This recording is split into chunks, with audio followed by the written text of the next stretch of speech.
Ruskin. During potentially dangerous weather situations, special ill receivers are automatically activated to warn of the impending hazard. There we go. Tests of these receivers normally are conducted by the National Weather Service every Wednesday between 11 a.m. and noon.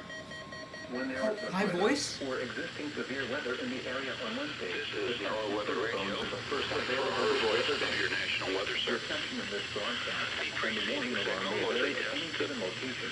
Public warning and alarm for transmitters in the Port Elizabeth area. Originating from Ruskin, Florida. You are using a good This quality was also receiver a in test of perfect the working tank order. system or To provide the most Pacific consistent Area warning service Message possible, Encoder. the warning alarm will The be same activated system only will for alert only the county or counties affected by a particular warning. These tests are conducted each Wednesday between 11 a.m. and noon, and again in the evening between 6 p.m. and 8 p.m. unless severe weather threatens.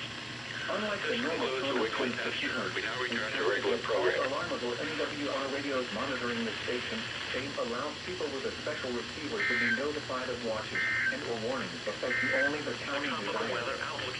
AIM radios are especially useful for schools, hospitals, businesses, government agencies, and commercial radio and television. For more information regarding the same program, contact your local National Weather Service office.